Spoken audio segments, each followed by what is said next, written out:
안녕하세요. 40대 주부입니다. 근래 충격을 받아서 아직도 가슴이 벌렁벌렁 뜁니다. 차마 부끄러워 남편에게 말도 못했습니다. 속이 화끈거리고 심장이 두근거려 약국에 가니 청심환을 권해줬어요. 심하게 놀란 일이 있냐며 심신 안정이 먼저라고 하던데 약을 먹어도 답답한 것은 마찬가지인데요. 언젠가 보았던 채널에 하소연이라도 하면 나아질까 이렇게 이야기해 봅니다. 여러분도 자식을 키우는 분들이 많겠죠. 출산율도 저조한데 제가 이런 소리를 하면 안 되겠지만 이렇게 뒤통수 치니 자식들 낳아서 뭐 할까요? 없는 돈 있는 돈 끌어다가 결혼까지 시켰더니 남의 집에 들어온 사람들이 인두겁을 쓰고 할 수도 없는 말, 행동을 서심치 않습니다. 바로 우리 오빠네 마누라들입니다. 시누이라고 부르고 싶지도 않습니다. 저도 아들을 키우고 있지만 정말 며느리가 누가 들어올지 시누이 같은 것들이라면 평생 결혼 안 해도 좋을 것 같은 정도예요. 부모를 은행으로 여기고 쓸모가 없으면 빨리 죽으라고 하다니 당신네도 자식 키우는 처지에서 사람으로서 할 소리, 하지 않을 소리가 있는데 우리 올케들은 개소리를 짓거리네요. 처음에는 참아볼까도 했지만 생각하면 할수록 열이 올라 견딜 수가 없었습니다. 인간 실격이라고 레드카드라도 주고 싶습니다. 우리 집에서 퇴장하라고 말입니다.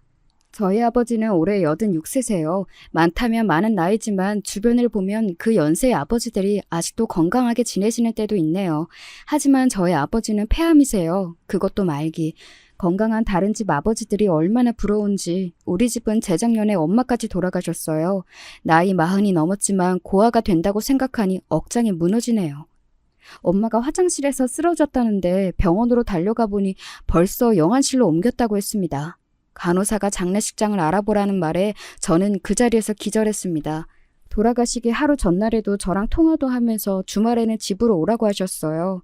제가 좋아하는 물김치를 담았다고 가져가라는 연락이었습니다. 장례식을 마치고 본가에 가니 엄마가 담근 물김치가 적당하게 익었더라고요. 먹지도 못하고 얼마나 울었던지 말도 못합니다. 요즘은 물김치도 못 먹게 되었습니다. 엄마 생각이 울컥나서 말입니다. 우리 엄마 소원이 크루즈 타고 세계 여행이었어요. 곧 보내준다는 것이 지키지 못하는 약속이 되었네요. 결국 엄마 유골이 남아 인천 앞바다에 뿌리면서 가지 못한 세계 곳곳을 가보라고 했습니다. 전 아직도 눈물이 마르지 않네요. 그래서 아버지가 너무 소중합니다. 엄마 돌아가시고 유난히 쇠약해지고 식욕도 없다고 밥도 잘 안 드시는 통에 살도 많이 빠지시곤 했어요. 속이 더부룩하고 머리도 아프고 속이 울렁거린다는 말을 자주 하셨는데 저는 배우자상을 당하면 남편이나 아내가 겪는 트라우마라고 생각하고 보약을 지어드렸습니다. 하지만 보약도 체하겠다며 외면하셨죠. 결국 병원에 가니 폐암이라고 했습니다. 아버지가 젊은 시절 숯불을 오래 피우긴 했는데 그것도 이유라면 이유일까요? 평생 술, 담배도 전혀 안 하시고 일만 하셨는데 왜 이런 일이 일어날까요? 저는 며칠을 울었습니다. 몇 년 더 머물다 가셨으면 좋겠어요. 제 욕심이겠죠? 그래서 최선을 다하려고 했습니다. 친정은 2대째 돼지 갈비집을 하고 있습니다. 아버지가 직접 숯불을 피워서 손님들 상으로 내가는 일을 오래 하셨죠. 그래서 폐암으로 번졌을까요? 너무 속상했습니다. 아무튼 아버지는 30 후반부터 집을 개조해서 작은 식당을 열었어요. 그전에는 정육점을 운영해서 고기에 대해 잘 알고 있었어요. 게다가 우리 엄마가 손맛이 좋아서 함께 일을 하셨습니다.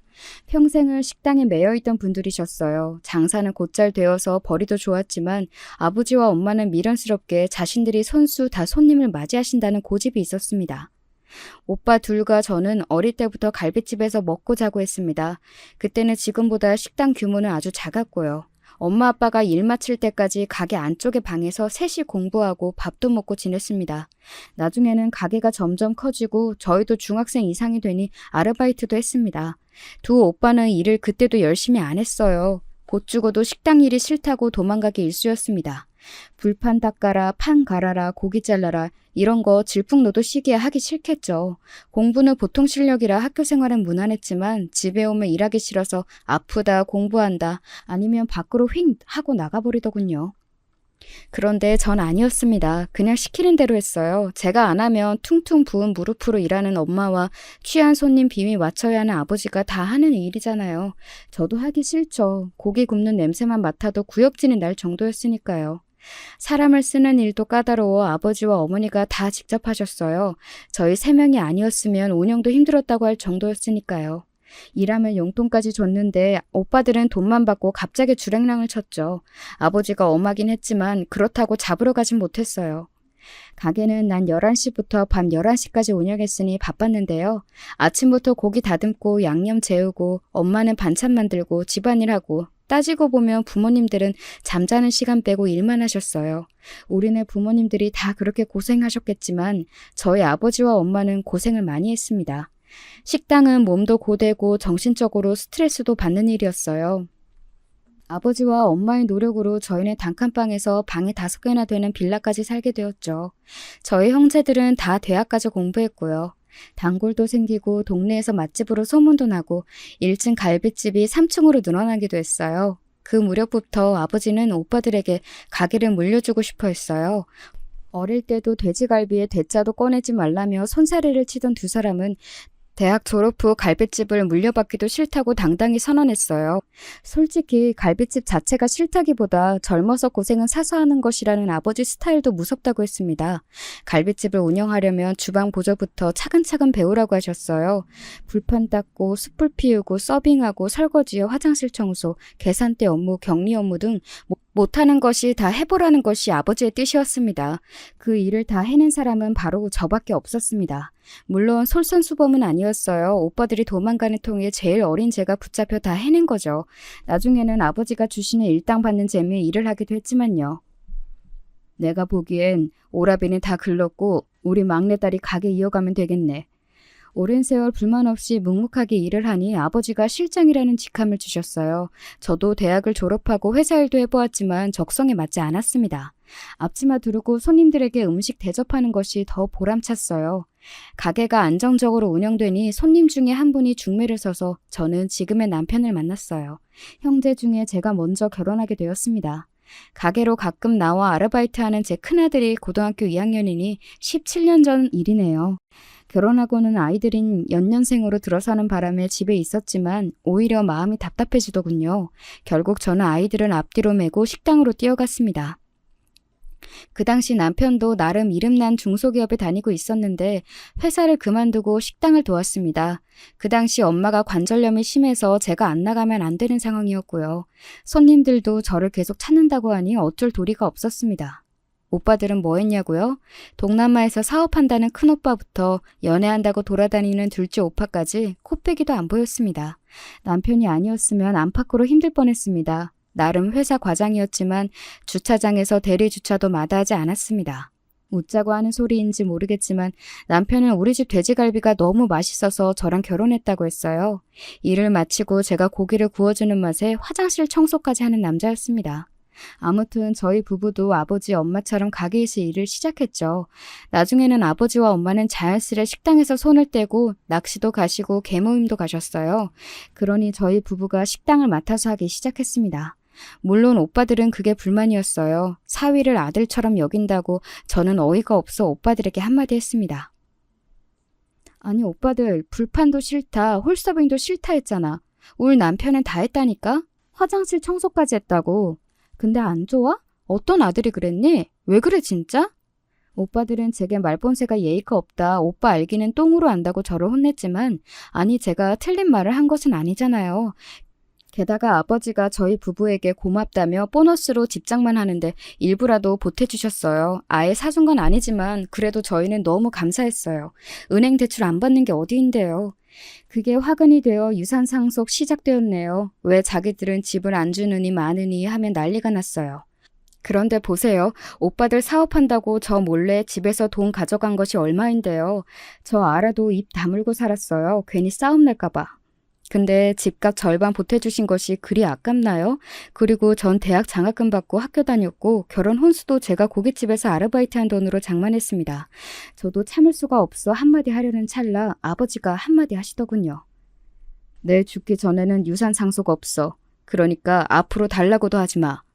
아버지는 엄마와 함께 유언장을 써서 변호사에게 공증까지 받았습니다. 돈이 얼마나 많으면 이러냐고 묻는 분도 계실 겁니다. 처음에는 다 쓰러져가는 식당에서 시작한 돼지갈비가 이제는 지역에서 유명한 맛집으로 자리 잡았습니다. 3층짜리 건물 자체를 다 가게로 쓰고 있습니다. 주말에는 가게에 앉을 자리가 없을 정도로 사람이 많습니다. 이렇게 된 그것은 최근이지만 아버지 때부터 주말에는 늘 사람들이 붐볐습니다. 그래서 가게 건물부터 본가 5층짜리 빌라, 시골의 농장돼지, 예금까지 차곡차곡 모이긴 했어요. 못해도 200억 미만은 된다고 할 수 있어요. 그러면 뭐 하세요? 지금 그렇게 아프시니까요. 몸 건강하고 돈도 살 만큼 있으면 되는 것 아닐까요? 저는 유산도 유산이지만 이 돼지갈비집으로 2대, 3대 장인 정신이 있는 집으로 만들고 싶어요. 100년 가게 있잖아요. 다행히 저희 큰아들이 한식 조리사 자격증을 따고 가게를 물려받고 싶어 해요. 저도 아버지처럼 밑에서부터 올라오라고 식당 설거지도 시킵니다. 다행히 둘째 오빠는 정신을 차리긴 했어요. 여자친구에게 대차게 까였거든요. 나름대로 돈 있는 집안의 딸인 모양인데 돼지갈비집으로는 자신에게 접근도 말라고 했다나요? 아무튼 시련의 상처가 큰지 택배부터 닥치는 대로 하더니 종잣돈을 마련해서 갈비집 안에 정육점을 차리겠다고 했어요. 처음에는 반신반의했지만 열심히 하기 시작하니 아버지도 많은 도움을 주셨습니다. 손님들도 반응이 좋아서 잘 운영되고 있어요. 올해부터 돼지갈비를 택배 판매까지 하게 되니 둘째 오빠 도움이 컸습니다. 문제는 저보다 4살 많은 큰오빠였습니다. 아버지는 늘 장남이 자리를 잡아야 가정이 바로 서고 위계 질서도 잡힌다고 생각하셨어요. 맞는 말씀이죠. 저도 큰오빠가 잘 되었으면 좋겠다고 저도 생각하죠. 하지만 사업한다고 이리저리 돈을 끌어다 쓰고 망하면 아버지에게 오고 또 돈 타서 사업하고 또 돈을 달라고 하는 건 장남이 할 짓은 아니잖아요. 게다가 엄마도 오빠 버릇 망치는데 1등 공신입니다. 아버지가 돈 못 준다고 못을 박았는데도 불쌍했던지 쌈짓돈을 자꾸만 밀어주었습니다. 필리핀에서 리조트 사업을 한다고 난리를 쳤는데 결국 사기꾼에게 당하고 쫄딱 망한 채 한국으로 돌아왔습니다. 거기서 필리핀 여자를 만나고 살다가 헤어져서 애 하나 데리고 들어왔습니다. 진짜 가진 거 하나 없으니 결국 갈비집에서 일하겠다고 했어요. 이놈아, 갈비집 해도 불판 닦는 것부터 하는 거야. 네 딸을 위해서도 열심히 해. 죽어도 돼지갈비는 싫다고 하던 오빠가 가게에 들어와 일을 합니다만 계산대는 남편과 제가 맡아서 하니 불판 넣는 일이나 주차장 관리일 뿐이죠. 수십억을 몇 번이나 날렸다는 오빠는 이제는 입을 닫고 일하고 있었습니다. 이렇게 우여곡절 끝에 온 가족이 갈비집에서 일을 한 지 몇 년이 되었는데요. 그 와중에 오빠들은 차례로 결혼했습니다. 첫째 시누이는 엄마 동창의 딸이었습니다. 그쪽도 한번 갔다 왔다는데 아이는 없었습니다. 엄마의 중학교 동창들이 보증을 설 만큼 착한 여자라고 했습니다. 딱 겉으로 보기엔 얌전하고 착해 보였어요. 혼인신고서에 도장을 찍고 나니 아이는 키울 수 없다고 잘라 말했습니다. 엄마도 관절염이 심해 어린 아이는 맡을 수도 없었습니다. 결국 조카는 필리핀으로 보내고 말았어요. 조카도 필리핀에 있는 자기 엄마랑 함께 살기를 원해서 어쩔 수 없이 보내긴 했습니다. 애가 싫다기보다 자신은 중학교 교사라서 일을 해야 하니 애를 돌볼 시간이 없다는 것이 이유였습니다. 솔직히 저는 이해가 안 갔습니다. 갈비집 주차 관리인인 오빠랑 중학교 선생님이라니. 제가 속물인지는 몰라도 균형이 맞지 않았습니다. 엄마가 갈비집 전체를 오빠에게 물려준다고 이야기를 한 건지 아니면 사람들이 그렇게 아는 건지 저는 이해가 가지 않았습니다. 하지만 나중에 알고 보니 중학교도 기간제 교사로 발령만 받았지 정식 교사가 아니었습니다. 게다가 발령받은 곳이 시골이라 가지 않겠다고 했다는 겁니다. 그럼 왜 가서 시험을 보고 옵니까, 오길? 기간을 정해 교사 활동을 하는 것도 사립학교인 경우는 면접을 보기도 하거든요. 그 면접에 통과했다는 것이 첫째 시누이의 자랑이었습니다. 아무튼 조카가 필리핀으로 떠나니 그 얘기를 하면서 집에만 있는 게 아니겠어요? 세상 물정 모르고 순진한 우리 엄마는 교사 며느리 본다고 그렇게 자랑했는데 말이죠. 조카는 눈이 왕방울만 해서 아들만 가진 저로서 너무 귀여운 딸아이였어요. 선뜻 맡아서 키우겠다는 말은 못했어요. 제가 낳은 아들도 제대로 케어도 못했는데 그건 제 욕심이니까요. 아무튼 첫째 시누이 때문에 조카는 한국에서 1년만 살다가 제 고향으로 가버렸네요. 첫째 시누이가 조금 이상한 느낌이 들긴 했어요. 여자는 여자가 보면 안다고 하는데 자기만의 세상이 확실한 사람이었어요. 화장도 안 하고 옷도 수수하게 입는 편이에요. 집 청소도 하고 반찬도 만들고 그 대신 아침에는 블루마운틴 커피에 아보카도 바른 빵을 먹어야 한다면서 강남 백화점으로 오빠를 아침마다 내보는 겁니다. 오빠한테 가서 사오라는 건 충분히 이해합니다. 부부 문제니까요. 하지만 출근하는 남자한테 그걸 시켜서 지각하게 만드는 것은 이상하잖아요. 지가 사면 되지. 울 오빠는 엄마 말, 내 말은 안 들으면서 첫째 시누이 말은 잘도 듣더군요. 안 사가며 들들 볶이는 게 싫다면서 한다고 하지만 갈비집 주차 관리인은 지각해도 됩니까? 제가 첫째 시누이에게 왜 그러냐고 물었더니 가족끼리 너무 빡빡하게 굴지 말라고 하니 제가 어이가 없었습니다. 그래서 요즘 오빠는 1시간 이상 늦게 옵니다. 재혼까지 했는데 오빠한테 해가 될까 제가 또 참긴 했습니다. 둘째 오빠는 가끔 고기 사러 오는 여자 손님이 자기 조카를 만나보라고 하라고 했어요. 오빠의 싹싹함에 반했다고 하면서요. 그 덕분에 일벌레가 쉽게 결혼까지 골인했는데 아기를 갖고선 둘째 시누이께서는 왕비님이 되셨어요. 오빠가 바쁜 택배로 인해 정육점에 나와서 송장 붙이는 일도 잠깐 도와달라는데 아기 때문에 안 된다고 했대요. 그렇다고 아기를 잘 보는 것도 아니에요. 엄마로서 이런 말 하면 안 되지만 폐렴에다 갖가지 질병은 다 걸리는 우리 조카에게 제가 보약이나 지어준 적도 있어요. 매일매일 뭐가 그렇게 바쁜지 집안 꼴은 엉망입니다. 가끔 그 여자 손님이 원망스러울 때가 있어요. 아마 둘째 오빠가 어떤 불만에도 하하 웃으며 대응했겠죠. 속었게 말이죠. 엄마가 계실 때 시누이들에게 가끔 반찬도 해주고 청소도 해줬다고 하길래 제가 관두라고 얼마나 싸웠는지 아세요? 며느리들이 좋아하지도 않을 짓을 왜 하는 건지 아들 위해서 아들 좋아하는 반찬 하는 거라고 저한테 그러시긴 했어요. 저는 가게로 가져오라고 막 난리를 쳤죠. 가게에서 아들만 주면 되는 거죠. 며느리가 좋아하는 행동도 아닌데 힘들게 왜 그런 줄 모르겠어요. 저도 나중에 며느리를 보면 그때 알까요? 그나저나 우리 고운 시누이들은 집에서 도대체 뭘 할까요? 맞벌이도 아니고 첫째 시누이는 애도 없고 둘째 시누이도 어린애집에 가서 오후 6시에 애가 오는데 종일 뭐 하냐고요. 저도 주부라 뭘 해야 하는지 살림이 해도 티가 안 나는 것은 잘 압니다. 갈비집도 일손이 딸릴 때는 와서 도와주면 좀 좋아요. 구인이 잘 안 될 때는 제 아들들까지 동원하는데 아무튼 이해 불가인 상황이네요. 나중에 알고 보니 큰 며느님은 아침부터 브런치 먹고 글을 쓴대요. 뭔 글이냐고 하니 신춘문예 준비한다고 하는데 제가 보기엔 그것도 핑계고 글도 한 줄 안 쓰는 게 분명했어요. 둘째 며느님은 애 유치원 보내놓고 친구들과 수다 떨고 쇼핑 갑니다. 저는 아침에 집 청소 싹 하고 가게로 나오고 일하는데요. 물론 제가 맞고 그분들이 틀리다 하는 게 아닙니다. 여유가 있으면 얼마나 좋아요. 저도 그러고 싶어요. 하지만 가게 일손도 부족하고 오빠들이 바쁜데도 아랑곳 없어요. 엄마가 돌아가시고는 아버지 본가에 가사도우미를 고용했어요. 아버지 식사 챙겨줄 사람이 없었거든요. 제가 하는 것도 어려웠고 아버지가 오셔서 드시는 것도 한계가 있었습니다. 그렇게 1년을 지내서 그런지 아버지가 폐암이라는 이야기에 모두 제 탓만 같았어요. 제가 좀 더 부지런히 움직여서 식사를 다 해드리면 좋았을지도 모른다는 생각에 말이에요. 덜컥 아버지가 아프시니 저는 걱정되었습니다. 누군가 전담해서 돌봐야 하니까요. 폐암 진단을 받고 3기라는 말에 저는 그 자리에 울고 말았습니다. 제가 우니 아버지도 우시고 그 모습에 오빠들도 다 부둥켜 안고 울었습니다. 엄마가 갑자기 심근경색으로 병원 진찰 한 번 못 받고 돌아가신 후 내 식구 정말 마음고생 많았거든요. 이렇게 아버지마저 보낼 순 없다며 저희 형제는 해볼 수 있는 치료는 다 받아보기로 했습니다. 일단 제가 가게를 접고 간병하려고 하니 아버지가 호통을 치셨어요. 가게는 지켜야 한다고. 그래서 어쩔 수 없이 간병인을 쓰고 말았습니다. 게다가 병원비는 당신 본인이 낸다며 우리에게 한 푼도 내지 말라고 하시기까지 했어요. 부담을 주는 게 싫으셨대요. 그래도 걱정이 되니 삼형제가 짬짬이 병원으로 가보았습니다. 나중에는 며느리들도 가끔 오긴 했어요. 하지만 동네 이웃만 못했어요. 와서 하는 일이 없으니까요.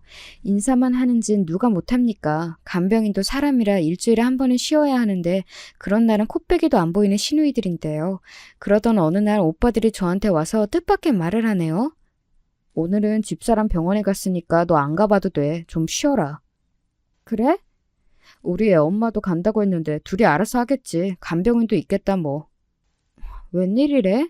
해가 서쪽에서 뜬대? 뭐야, 비꼬는 거야? 우리 애 엄마도 나름 걱정한다니까. 비꼬긴 감동해서 그러지, 감동. 아버지 기다리지 않는다고 해도 가끔 며느리들 왜 안 오냐고 묻는다니까. 그러게 서쪽에서 해가 뜨다가 못해 난리 나겠다. 늦잠 자던 여자가 벌떡 일어나서 준비하고 나간다고 하더라. 이제 자기도 정신 차린 거지. 동네 사람들 눈치도 있고. 그렇게 병원으로 가는 길 저는 큰 시누이 좋아하는 케이크를 둘째 시누이 좋아하는 망고랑 아버지 드실 전복죽까지 사서 가기로 했습니다. 며느리들이 조금이라도 도움을 주면 좋겠다고 생각까지 하고 말이에요. 병실로 들어가니 아버지가 검사 받으러 가셨는지 안 계시더라고요. 문자로 확인하니 간병인이 검사실로 내려갔다고 연락이 왔더군요. 그래서 저는 전복죽, 케이크와 망고를 냉장고에 넣고 화장실로 들어갔습니다. 손이라도 닦을 요량으로요. 아버지가 불편하실까 1인실 병실로 잡아드렸거든요. 화장실에 손을 닦고 나가려는 찰나 시누이들이 병실 안으로 들어오는 소리가 났어요. 이 병실 하루 17만 원이라며? 노인네가 갈비 팔아서 병원비로 다 끝내려고 하는 거야? 어차피 폐암 상기라며. 죽는 거잖아. 왜 이렇게 돈을 써? 어머, 그렇게 비싸요? 그래도 돌아가시기 전에 원 없이 해볼 건 다 해봐야죠. 아무리 폐암이라지만 당신 돈 당신이 쓰는데 무슨 상관이에요, 우리가. 자기는 속아서 결혼한 거 아니니까 하나도 아쉬운 게 없겠지. 하지만 나는 갈비집 사장이라는 말 듣고 시집 왔거든. 근데 올 쾌년이 다 말아먹은 곳이라니 원. 여기 병실도 시아버지 본인이 낸다고 했다며? 미친노인네야. 그게 자기 돈이야? 유산 아니냐고. 아직은 아버님 손에 있는데 어쩔 건데요, 우리가. 진짜 형님은 너무 급하다니까. 안 급하게 생겼어? 나 친척한테 말도 못했어. 주차장에서 일하는 게 말이 되니? 진짜 몰랐어요? 아주버님 거기서 일하는지. 말했는데 그래도 처음에만 그런 줄 알았지. 게다가 올케는 거기 왜 있는 건데? 그래도 재산 다 똑같이 나눌 건데 걱정하지 마세요. 하긴 아가씨가 더 갖는 게 있어도 할 말은 없죠. 한 일이 있는데. 자기는 술을 먹고 한 이야기랑 맨정신이랑 다르니? 술 먹고는 아가씨 그게 재수없다고 별별 욕은 다 해놓고. 어머, 제가요? 그냥 주정이죠. 아무튼 가게 잘 되는 것은 아가씨 덕이래요. 웃겨. 계산 때 돈 받는 거 나도 해. 삼성 이익 올랐다고 이재용이 다 갖는 거 아니잖아. 재벌도 그렇게 하는데 겨우 구멍가게로 유세는. 저는 여기까지 듣고 나가야 하는데 차마 발길이 떨어지지 않더라고요. 너무 놀라며 아무 생각도 나지 않는다고 하잖아요. 저것들이 매일 모여 우리 집 욕하고 앉아있다니. 근데 너무 대놓고 돈 달라고 하는 첫째 시누이는 정말 이해 불가입니다. 그래도 지금까지는 감당은 가능한 이야기였어요. 그러나 그 다음에는 지금 곱씹어봐도 화가 납니다. 그나저나 이런 생활 언제까지 해야 하는 건지. 그렇다고 빨리 가시라 할 수도 없고. 재산이나 넘기고 얼른 되졌으면 좋겠어, 진짜. 어머, 형님, 누가 들어요. 동서는 그런 생각 안 해? 너무 시간 낭비잖아. 빨리 되지라고 하는 거 뭐 어때서? 그렇다고 뭘 되진다는 표현까지 하세요. 형님 너무 거칠어요. 제가 아는 의사한테 물어보니 6개월도 못 넘긴다는데 왜 그렇게 보채세요? 그냥 편하게 사세요. 우리한테 간호하라는 것도 아닌데 저희 가만히 있으면 되죠. 좋겠다. 서방님이 돈 번다. 이거지? 아주 천하태평이다. 왜요? 왜긴 이사하고 싶어. 여기 청구장 너무 싫어.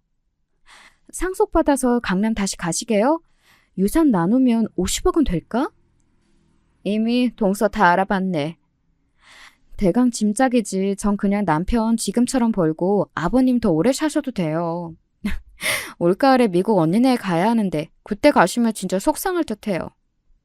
동서가 더 나빠. 제가 왜 나빠요? 어머님도 가실 때 유럽 여행 당장 취소했어요. 재수가 없게 시어머니 이야기는 왜 해? 40년 넘게 살면서 화장실에서 열받기는 처음이네요. 손이 달달 떨리는데 당장 뛰어나가서 변기물이라도 끼얹고 싶었어요. 저 여자들 뭘 믿고 저러는 걸까요? 오빠들한테 실체를 까발리고 싶어졌어요. 지금 이렇게 화를 낸다고 저것들이 달라지지 않을 것만 같았죠. 화장실 문을 조용히 열고 나왔습니다. 몇 초간 표정 정리하느라 고생했습니다. 언니들 언제 왔어요? 저 화장실에 있었는데. 제 목소리에 순간 멈칫하는 모습이 가관이었어요. 저보다 나이가 적어도 언니 대접해줬더니 우리 집 유산만 탐을 내다니. 그리고 되줬으면 좋겠다고요? 누구한테 하는 소리인지 정말. 자기들 부모한테 제가 그런 말을 하면 난리가 칠 것들이 말이죠. 왜 놀라세요? 도대체 뭔 얘기를 하고 있길래? 어머, 아가씨, 무슨 이야기는 이야기예요. 드라마 이야기하고 있었죠, 형님? 동서는 말 같은 소리를 해라. 무슨 드라마? 아가씨, 화장실에 있으면 있다고 해야죠. 깜짝 놀랐잖아요. 이거 예의가 아니에요. 우리가 한 말 다 들었어요? 들리니까 듣죠. 목소리도 크시던데. 그리고 누가 화장실 안에서 나 있어요 해요? 문 두들기면 몰라도? 안 그래요? 첫째 시누이 말하는 모양 보세요. 진짜 아니죠? 저도 질세라 말을 꼬박꼬박 받아치기는 했네요. 저희 하는 말 화장실에서 들려요? 알게 뭐예요. 왜? 뭔 말했는데? 시누이 두 명은 서로 어쩌지 하는 눈빛을 보내긴 하네요. 하긴 시아버지를 돼지라고 했으니 속으로 뜨끔했겠죠. 아가씨, 우리가 뭐라고 했는데요? 욕하는 것 같던데 흘러나오는 이야기가. 어머 아가씨, 우리 욕할 줄 몰라요. 그리고 누구 욕해요, 우리가? 언니는 가을에 미국 가요? 그제야 둘째 시누이의 얼굴이 사색이 되던데요. 미안하다, 미쳤었다, 본심이 아니다, 난리가 났습니다. 근데 말이죠. 첫째 시누이는 아무 말도 안 하고 앉아 있는 겁니다. 첫째 언니는 할 말 없어요? 다 듣고 시침대지 마세요. 동서, 너 잘 들어. 우리 이 방에서 아무 말 안 했다. 우리 둘이 안 했다면 그만이지. 아가씨가 듣거나 말거나. 하긴 엿들었으니까 나만 들었을까 과연? 그나저나 오빠가 아무 말도 안 해요? 우리 둘 온다고?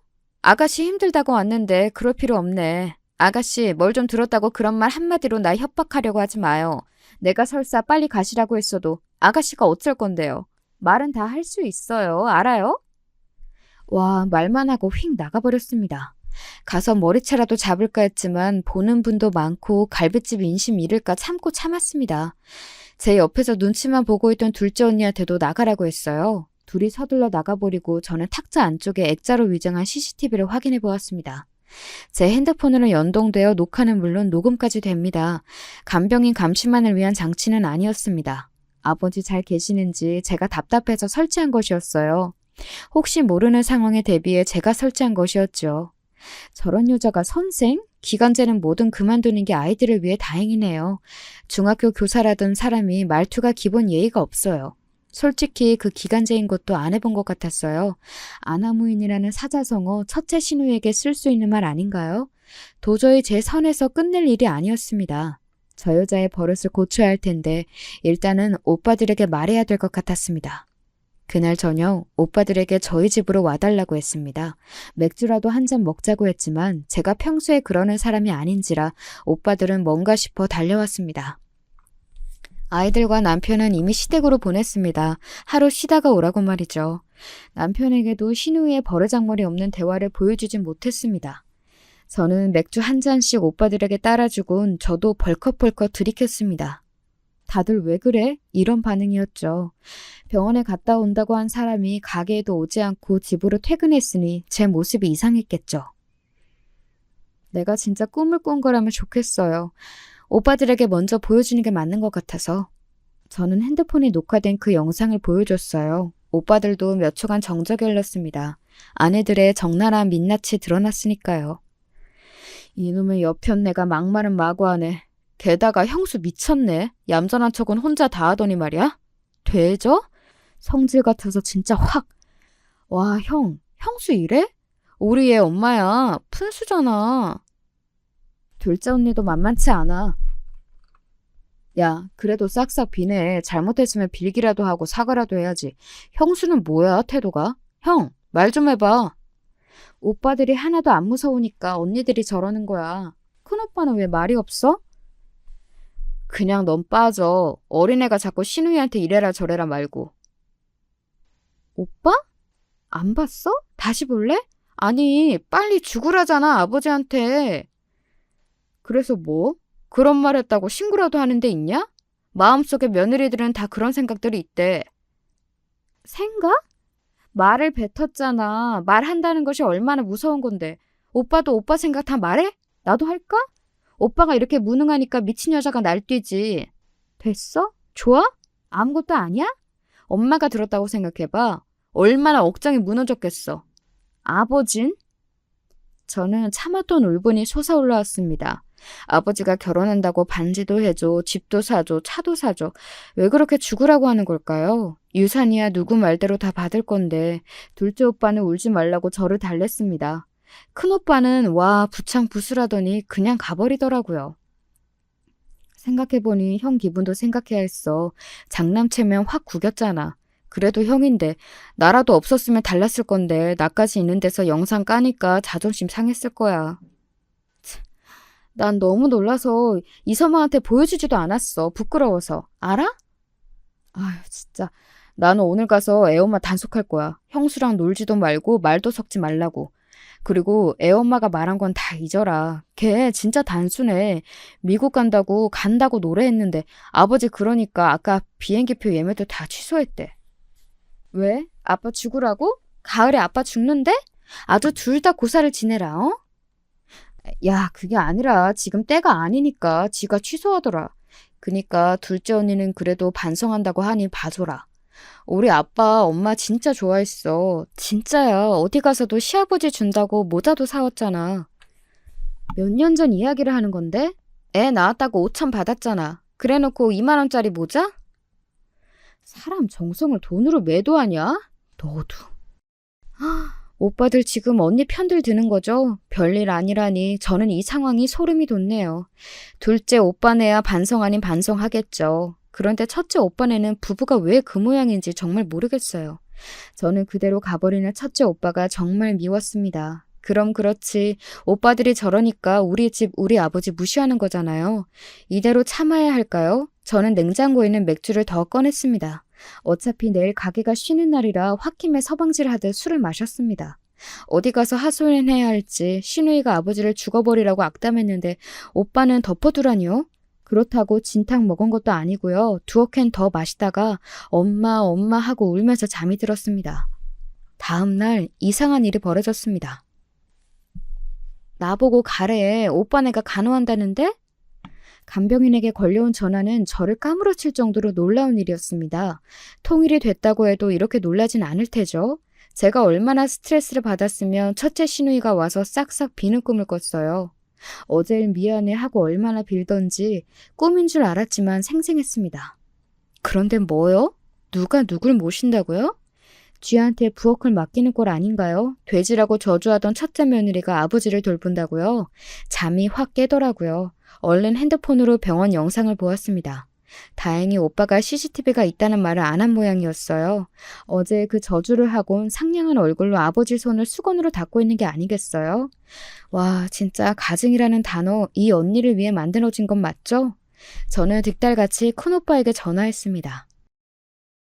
이제 큰언니가 아버지 모신다. 그런 줄 알아라.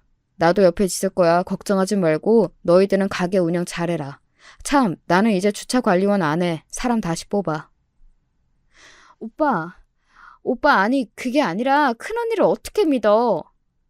애가 무슨 소리를 하고 앉아있어? 언니가 왜 아빠를 괴롭혀? 넌 이제 병원에 오지 말고 그냥 고기나 팔아. 어제 제가 이러려고 영상을 보여준 것은 아니었거든요. 무슨 일인가요, 이게? 저는 답답한 마음에 무작정 병원에 갔습니다. 그랬더니 저를 내쫓은 것은 언니가 아니라 아버지였습니다. 왜 왔니?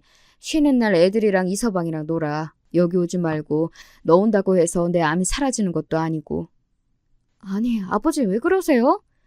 뭘 왜 그래? 며느리 있는데 딸이 왜? 그 옆에서 의기양양 웃고 있는 언니의 표정. 저는 그걸 보고 더 말 못하고 나왔습니다. 확 영상을 보여드릴까도 싶었지만 그게 무슨 소용이에요. 마음만 불편하시죠. 그 후에 집에서 계속 영상을 봐도 괴롭히는 장면은 단 한 개도 없었습니다. 노인네 돈 많이 쓴다고 확 되지라는 며느리는 이제 없어졌습니다. 언니, 뭔데요? 뭔데 이래요? 저는 늦은 밤 첫째 시누이에게 전화를 걸었습니다. 이건 언니의 새로운 작전인가요? 아니면 귀신에 제가 홀린 걸까요? 아가씨, 오빠 월급 얼만 줄 알죠? 300만 원도 안 되잖아. 그게 무슨 소리예요? 그건 아버지가 정한 거죠. 간병인은 489만 원이고 다른 방에서 주무시니까요. 아버지가 2명이니까 월 1,000만 원 이상 주신다고 하네요. 그러니까 전화하지도 찾아오지 마세요. 왜요? 이것도 하고 싶어요? 1,000만 원이라고 하니까? 계산대 앞에 앉으니까 어른 무서운 줄도 모르고 내가 아무리 아가씨보다 어리지만 명색이 손윗 사람이에요. 그만 끊어요. 저는 입도 뻥긋 못하고 고매한 저의 시누이께서 말만 하고 끊었어요. 요지는 월 1,000만 원 페이라고 하지만 첫째 시누이가 바보도 아니고 간병하는 것이 얼마나 힘든데 한다고 했을까 싶었습니다. 다음 날에 아버지는 아예 병원을 퇴원하셨습니다. 의사들도 수술이나 항암도 의미가 없다고 하니 아버지가 집에서 스스로 요양을 선택하셨어요. 그렇게 집에 가고 싶어 했는데 이제 첫째 시누이에다가 아들까지 간병을 해준다고 하니 당장 짐을 챙기셨어요. 그 후에는 첫째 언니는 아버지가 해달라는 것은 다 해주고 있다고 했어요. 소문에 들어보면 하루에 12번도 더 변하는 아버지의 입맛을 위해 이것저것 공수하고 있대요. 암 말기면 소화 기능이 약해져 입맛도 없거든요. 전복 먹고 싶다고 하다가 알밤 까달라고 하다가 국수를 말라 하고는 미음이나 가져오라고. 그런데 이해가 안 가는 건 그걸 첫째 언니가 하고 있다는 겁니다. 아버지 집에 가끔 청소하러 가는 도우미 아줌마의 이야기로는 아주 간이고 쓸개도 없는 여자처럼 낭창하게 아버지께 잘한다고 했어요. 요리도 잘하고 청소도 곧잘 하고 못하는 게 없대요. 가자미 식혜까지 담글 줄 안다고 하더라고요. 전에 갈비집 참모가 병이 나서 하루 가게 문을 닫은 경우가 있었는데 그때는 자기는 라면밖에 못 끓인다고 했거든요. 아버지가 그 가자미 식혜 드셨어요? 매운데? 아니, 먹긴 젓가락을 들춰보다가 오징어 순대는 할 줄 아냐고 물으셨어. 뭐야, 그 언니. 알고 보니 대장금이더만 못하는 요리가 없어. 갈비찜 말고 한정식집 차려도 되겠어. 네? 그래도 여기 갈비 드시고 싶다고 해서 심부름 온 거야. 나 간다. 알다가도 모를 일이었어요. 꿍꿍이가 있어 오빠랑 결혼했을까요? 생각이 많아지니 혼자 가게에 남아 오늘 판 매상을 정리하고 있었는데 둘째 시누이가 헐레벌떡 뛰어왔어요. 둘째 언니? 오빠 갔는데? 아니야, 그게 아니야. 얼마나 뛰어왔으면 반말에 헐떡거리는 것이 장난이 아니었어요. 저는 물 한 잔을 주며 멍하게 바라보았습니다. 진짜 오빠 말대로 백치미가 주룩 흐르긴 하더라고요. 아가씨 큰일 났어요. 형님 다 준대요. 뭐가요? 뭘 주는데? 다 주기로 했대요. 재산 거의 다 큰 형님 주기로. 유언장도 새로 쓴다고 하던데요. 갈비집도 형님 주고 우리 남편도 상속 변호사 알아보려고 갔어요. 내가 아가씨만 모를 것 같아서 저번에 막말도 했고 그래도 까지도 않고 고마워서 알려드려요. 전 오빠한테 말한 줄 알고 얼마나 떨었는지 몰라요. 역시 우리 아가씨는 대인배야. 네? 그리고 그 형님 아주 작정했나 봐요. 알고 보니 교사도 아니고 강남 어디서 갈비집 하다가 망한 집 딸이래요. 그래서 아주버님하고 결혼했나 봐. 거봐요. 난 달라. 난 오빠 진짜 사랑한다니까. 알겠죠, 아가씨? 우리도 각자 살아남아야 해요. 재산은 그래도 공평하게 줘야 하는데. 그렇죠? 둘째 언니의 말이 귀에 들어오지도 않았습니다. 이건 또 무슨 소리인가요? 아버지가 죽을 때까지 신세를 질 테니 마음에 들게 잘 돌봐주면 전 재산을 다 준다고 했다고 합니다. 근데 뭐 갈비집 아들하고 결혼하면 갈비집 주는 겁니까? 무슨 애들 장난도 아니고. 오빠에게 문자 하나를 보냈습니다. 돈 때문이야? 그렇게 사업자금 가져가 놓고 또? 그랬더니 답이 기가 막혔습니다. 오빠 믿어라가 답이었어요. 그거 우리 엄마 비상금 가져갈 때 하던 소리였습니다. 엄마 나 믿지? 그 소리에 엄마가 비상금을 얼마나 퍼줬는데.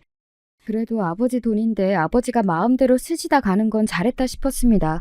그래서 더 이상 말을 하지 않았습니다. 갈비집으로 넘겨주든지 말든지 법이 그렇게 호락호락하지 않다는 걸 자꾸 확인하는 제 모습에 헛웃음이 나오네요. 사람은 역시 건물생심이라고 갈비집 저희 주신다는 말에는 당연한 수긍을 했지만 오빠를 준다니 괜히 부하지로 올라오네요.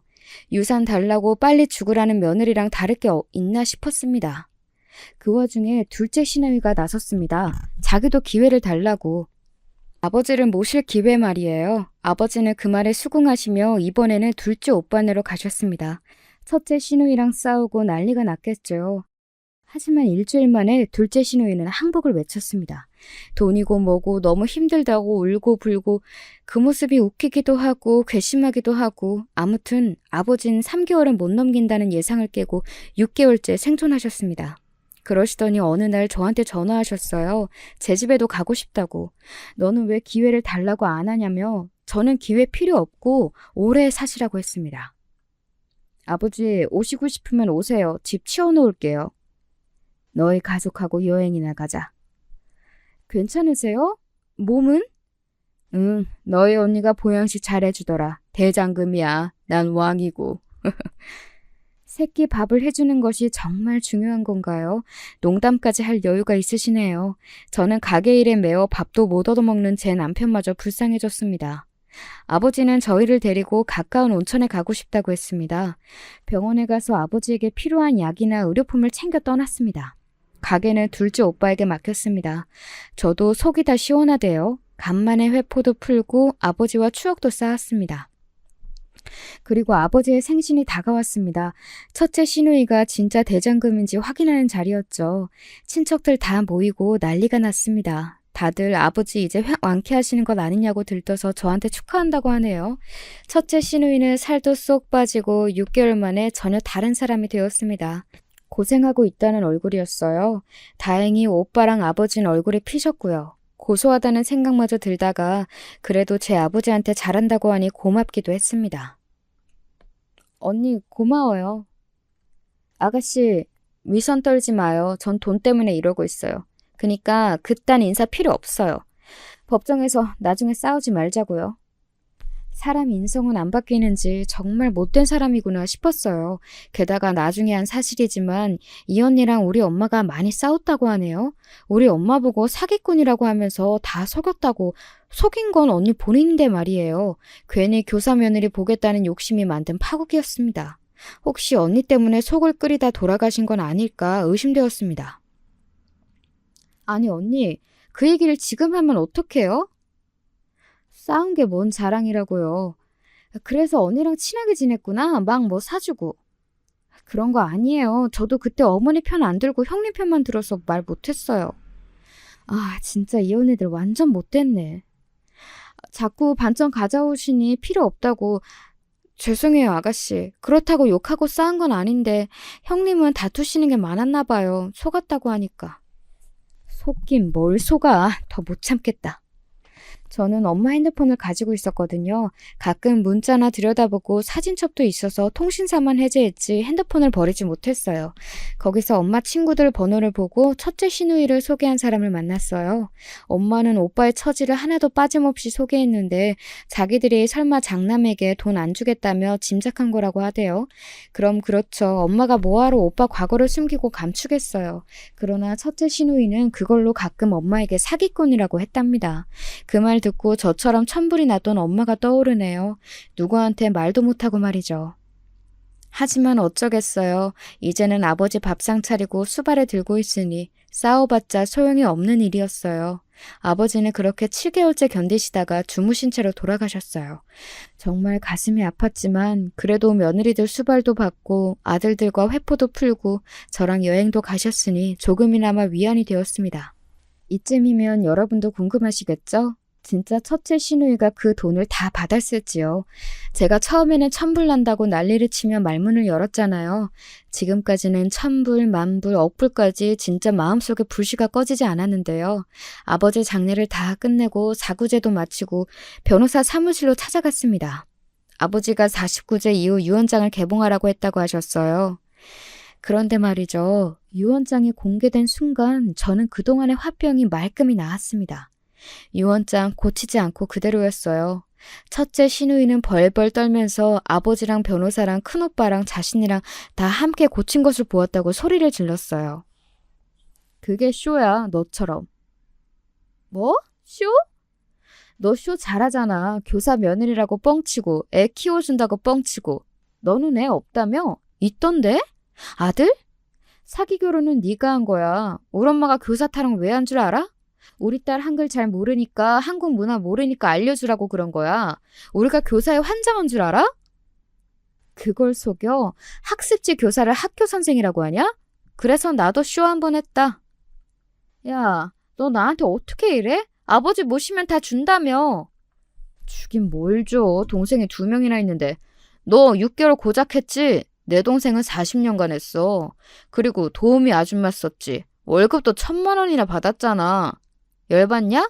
그럼 이혼해. 위자료 다 6천. 아니면 소송 가던지. 너 우리 아빠 돼지라고 했던 영상 있어. 그리고 우리 엄마한테 협박한 것도 자료 다 있고. 결정적인 것은 너 나한테 욕하고 소리 지른 것도 다 모아놨다. 다 봐줄게. 그래도 아빠 잘 모시더라. 다행이지. 그리고 나 상속권 없어. 아버지가 미리 다 주셨다. 그래서 거지야. 일단 재수 씨는 우리 동생한테 잘해요. 봐줄 테니까. 네, 그럼요. 웃기네. 나도 너 막말한 거 다 알아. 확 이혼해? 아니야, 오빠 미안해. 아가씨 미안해요. 아주버님 죄송해요. 봐주세요. 저 이제 갈비집도 나가고 정육점도 나갈게요. 첫째 시누이는 혼자 벌벌 떨더니 밖으로 나가버렸어요. 아들까지 있는 건 진짜 아니잖아요. 지 아들 데리고 오려고 애도 안 낳고 오빠 딸은 보내고 어떻게 그럴 수가 있을까요? 막말하던 첫째 시누이는 결국 6천만 받고 사라졌습니다. 그것도 주지 말라고요? 그래도 아버지한테는 잘했어요. 몇 개월만 고생하면 된다고 생각했겠죠. 오빠는 필리핀에서 조카까지 데리고 왔어요. 저는 둘째 오빠와 상의해 돼지 갈비집 2호점을 내기로 했습니다. 제 몫의 유산에서 말이죠. 그 대신 날리면 가만두지 않겠다고 으름장을 놓았죠. 이 모든 내막도 아버지도 알고 계셨어요. 오빠가 거짓말로 첫째 며느리를 속이자고 할 때도 망설였지만 저를 위해 결심을 하셨대요. 그래, 그러자. 네 동생만 고생하는 것도 미안해. 우리 딸내미 죽도록 일만 시켰어. 아버지가 떠난 지 몇 개월 흘렀지만 가끔 더운 여름날 숲을 피우던 젊은 아버지가 떠올라요. 그때는 진짜 열심히 사셨는데 말이죠. 지금까지 제 이야기를 들어주셔서 감사해요. 여러분도 건강 조심하세요. 너무 혹사하면 망가질 수가 있답니다. 즐겁게 사시면 좋겠어요. 저도 그럴 예정이거든요. 물론 말 조심하면서요.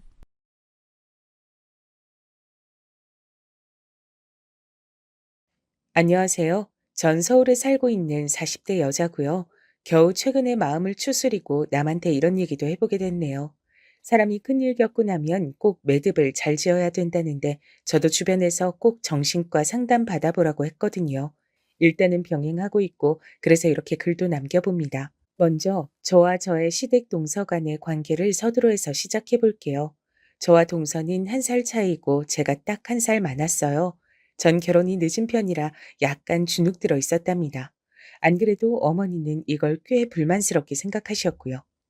기왕 결혼할 거 일찍 들었으면 얼마나 좋아. 장남이 진즉 애도 낳고 그랬어야 하는데 나는 너무 아쉬워. 요즘 늦게들도 귀한 선물들 찾아온다니까 큰애 너도 포기하지 말아봐.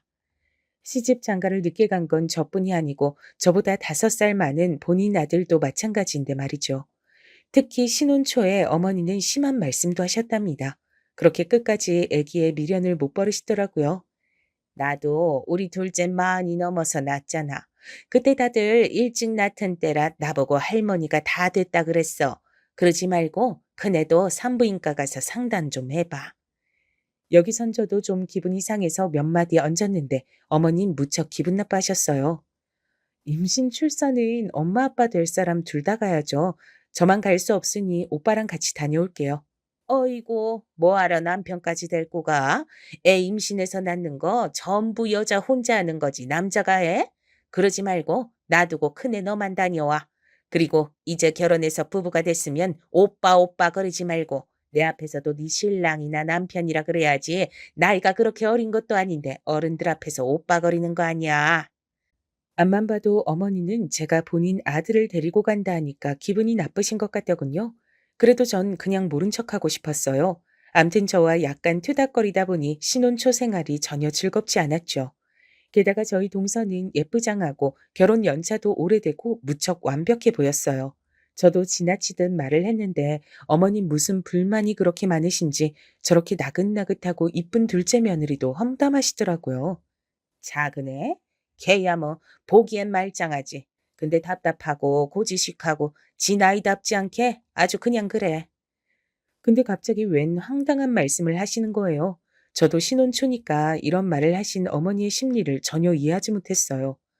쟤도 지가 한껏 다 안다고 알아서 하다가 나이 많은 형님 오니까 당황했을 거야. 애 데리고 맨날 와가지고 지는 손 빠르게 하는데 형님은 늦게 시집 와서 아무것도 안 하니까 기분 나쁘겠지. 그네 니가 눈치껏 작은 애랑 잘 협의해서 잘해봐. 뭘 잘하란 건진 알겠지만 전 이런 말을 들은 이상 동서에게 연락을 안 할 순 없었어요. 근데 동서는 엄청 의외의 반응인 거예요. 어머, 형님, 그게 왜요? 전 전혀 불편하지 않았어요. 어머니가 그러시던가요? 전 그날 형님 생겨서 좋다고 어머니께 말씀드렸는데 왜 그런 말씀은 안 해주셨는지 좀 안타깝네요. 이 말을 들으니까 약간 기분이 나빠지면서 뭔가 당했다는 느낌이 들더라고요. 제가 봐도 말수 적고 조용한 동서에 비해 늘 말 많고 부산스러운 어머니가 더 이상해 보였어요. 근데 어쩌다 보니 저와 동서는 각각 시댁에서 가까운 거리에 있어 초반에 딱 한 번 밥을 먹었거든요. 근데 갈수록 서로 마음이 좀 맞아서 속 얘기들을 하게 됐답니다. 헌데 좀 이해가 안 가는 부분이 있어서 물어봤어요. 동서 있잖아. 근데 서방님이랑 왜 주말 부부를 하는 거야? 게다가 서방님은 주말에 어머니 댁으로 가신다며? 그럼 거기 건너가서 같이 밥 먹는 거야? 난 애가 없어서 모르지만 주말에 어머니 댁 가면 안 불편해? 그러자 동서는 씩 웃으면서 어쩔 수 없다는 듯 말을 하더라고요. 솔직히 안 불편하다면 거짓말이죠. 근데 남편은 전부터 그렇게 지내길 바래왔거든요. 1시간 10분 거리 출퇴근 힘들다고 계속 주말 부부를 강조해 왔어요. 그렇게 주말에 어머니랑 같이 식사하고 저희 집에 와선 옷이랑 짐만 바꿔 가는 정도였고요. 아, 전 도저히 주말 부부로는 살 수 없겠더라고요. 남편에게 슬쩍 물어봤는데 그건 본인도 싫다고 하는 거예요. 게다가 그 말뜻을 들어보니 더더욱 부정적으로 느껴졌고요. 뭐? 주말 부부? 그건 좀 아니야. 난 그렇게 못 살아. 명준이야 그렇게 살지 모르겠지만 난 그런 성질이 못 돼. 갑갑하고 옆에 아내가 없으면 장가간 느낌 없어. 그래서 저도 동의하는 바이고 서방님의 의중을 물었어요. 그랬더니 다소 실망스러운 답변이 돌아왔죠. 동서가 걱정될 정도로요. 그럼 서방님은 체력이 좀 약하신 편인가? 내 기준으로 1시간 10분 정도면 왜 주말 부부를 하는지 이해가 안 가거든. 직장 스트레스가 많이 심한가? 좌우지간 동서가 조금 안쓰럽긴 해. 애도 혼자 케어하잖아. 남편은 제 말을 곰곰이 생각해 보더니 이렇게 답하더라고요. 팔은 안으로 굽는다고 말이죠. 그건 아마 명준이도 결혼 생활이 재미없어서 그런 거 아닌가? 애까지 낳았고 마누라 볼 게 없고 재미가 없겠지. 그동안 한창 쭉 바쁘게 일했는데 이젠 아쉬운 게 많나 봐. 응? 그런 게 어딨어. 서방님 그 뭐지? SNS 계정 때문에 인기 끌어서 바쁘신 건 아닌데 돈은 꽤 버시지 않나? 그거 동사한테 다 오픈은 하시는 거래? 그러자 남편은 희죽거리며 웃는데 왠지 너무 낯설게 느껴졌어요. 이게 보통 남자들의 사고방식인 건지 이 형제들이 이상한 건지 생각이 많아졌네요. 돈 일정 수준 넘어가고 처자식 먹여 살릴 정도 넘어서면 뭐하러 자세하게 다 오픈해. 말해봤자 마누라한테 뺏겨 자식한테 돈 나가 그냥 쥐 죽은 듯이 돈 없는 척 해야지 뭐. 그렇다고 생활비를 안 주는 것도 아니고 명준이는 할 말이 있지. 그게 뭐야? 이상하잖아. 그럼 동서도 눈속임으로 애 보고 대충 해도 되겠네? 저번에 보니까 어머니 놀러 가신다고 도시락까지 일행분들 거 새벽에 싸서 갖고 왔다던데? 야, 애 키우는 엄마가 어떻게 그렇게까지 해? 나도 그건 재수 씨 대단하다고 생각은 하지. 근데 뭐 며느리 도리란 게 있잖아. 당신도 그런 건 배워. 제가 늦게 결혼해서 그런지 몰라도 묘하게 남편의 이런 고지식한 부분들이 거슬렸어요. 당시 약간 우스갯소리처럼 생각한 거지만 제가 더 어렸더라면 이 부분에 되게 분노하고 연애도 안 했을 거예요. 헌데 이미 결혼을 했고 그전엔 워낙 털털한 척 했으니 적당히 속았던 거죠. 아무튼 전 그 이후로 동서랑 잘 지냈고 동서도 은근하게 저에게 호감을 표현하더라고요. 사실 제가 외동딸이라 엄청 외롭게 자랐어요. 중간에 사촌 언니가 주말만 되면 놀러 왔는데 그 언니랑 참 잘 지냈어요. 근데 언니랑 형님 나이가 똑같거든요. 다른 건 전혀 비슷한 게 없는데 아무튼 형님을 보면 언니가 생각나네요. 언님 미국으로 시집 가서 안 본지 오래됐거든요. 이런 말을 하는 동서에게 저도 일말의 측은함이 생겼고 저 역시 동생이 없는지라 유순하고 착한 동서랑 그럭저럭 잘 지냈죠. 그리고 둘 다 집 꾸미는 걸 좋아해서 둘이 나란히 인테리어 소품을 사러 다니기도 하고 죽이 제법 잘 맞더라고요. 남편도 이런 부분은 무척 보기 좋다고 했고 서방님도 고마워하셨어요. 형수님, 저희 아내 잘 챙겨주셔서 감사해요. 아내가 형수님을 엄청 따르더라고요. 주말 부부 한다고 자기도 적적하고 주변 엄마들 불편한데 가족이 생긴 것 같다고 좋대요. 진짜 이땐 우스갯소리로 무슨 친자매인 양 잘 다녔던 것 같아요. 근데 참 이상해요. 여기 계신 시어머니들도 그러신가요? 저희 어머니는 저랑 동서가 잘 지내면 그렇게 싫어하시더라고요. 너무 붙어 다니지 말라나요? 결혼들 했으면 각각 집들에 붙어서 자기 서방들이랑 잘 지낼 생각들을 해야지. 너들끼리 붙어가지고 놀러 다니면서 신랑들 밥은 잘 해먹이냐? 그러면서 어머니는 갑자기 불신검문을 한답시고 저희 집에 오셨고 이날 저는 몹시 불쾌한 경험을 했답니다. 어머니는 정말 멋대로 저희 집을 다 열어보시고 제가 열심히 꾸민 인테리어를 함부로 대하시는 거예요. 애도 없고 뭣도 없으니 시간이 남아 돌아가지고 집만 삐까뻔쩍하게 꾸며놓는구만. 근데 너 산부인관 갔다 왔냐? 아니, 아직이에요, 어머니. 제가 불편한 게 없는데 굳이 갈 이유가 없어서요. 내가 불편하다고 하잖아. 진짜 애 포기할 거야? 둘 다 40 넘어서 이제 네 신랑은 50이 돼갈 텐데 그냥 진짜 그렇게 둘이서 나이만 먹고 있을 거냐고. 네? 아니, 어머니, 그건 저희가 초반에도 합의가 잘 됐다고 말씀드리지 않았어요? 분명히 저랑 남편은 이 부분을 매디 짚고 갔는데 결혼하고 나니까 바로 표정을 싹 바꾸시더라고요.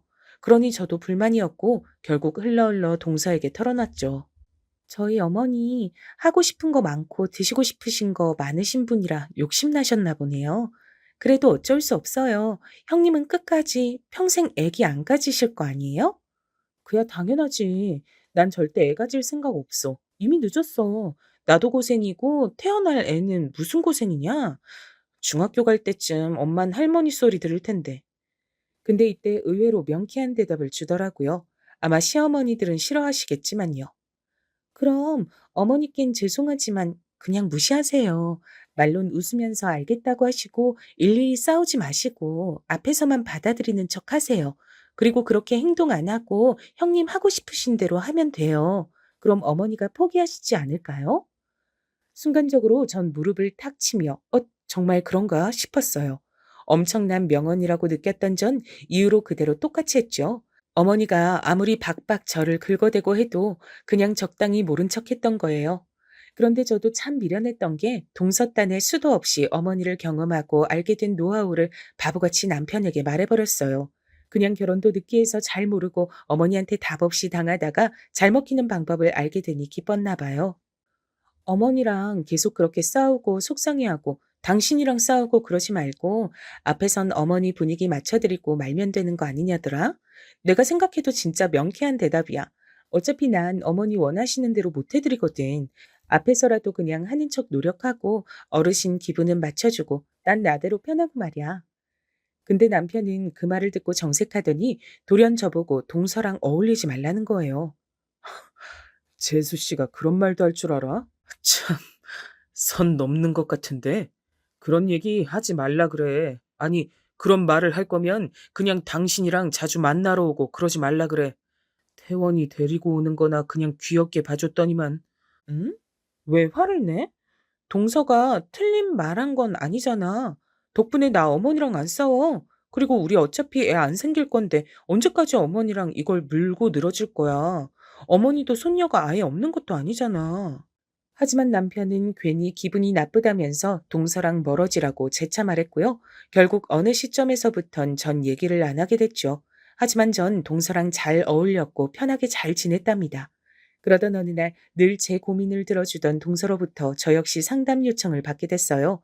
늘 센스 있고 앞길 똑 부러진 동서에게 무슨 고민이 있을까 싶었고 그냥 들어주기나 하려고 나갔는데요. 말 그대로 정말 해줄 얘기가 너무 없어서 듣기만 하다 왔어요. 너무 미안하더라고요. 사람은 겉만 봐서 모른다고 어떻게 그럴 수가 있는 걸까요? 동서, 그게 무슨 말이야? 아니, 애는 어떡하고 태원이 저렇게 이쁜데 이혼? 내가 지금 뭘 들은 거야, 정말? 아니, 왜 그러는데, 진짜. 이유를 말해봐. 그런데 동서는 입만 싱긋 웃더니 물 한 잔 마시고 다시 말하더라고요. 형님, 이혼은 제가 하려는 게 아니고요. 남편이 원하는 것 같아요. 그렇지 않아요? 거리가 먼 것도 아니고 출퇴근이 필수인 것도 아닌 직업인데 주말 부부 고집하고요. 저에게 수입을 다 공개하지도 않아요. 앞서 제가 말했지만 서방님은 재택근무를 하는 직업을 갖고 있어요.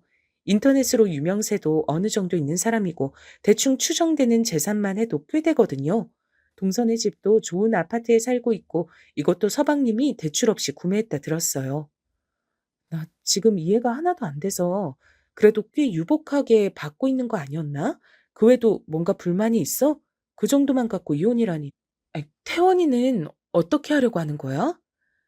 그러자 동서는 연신 입꼬리만 웃을 뿐 눈은 멍해가지고 말을 하는 거예요.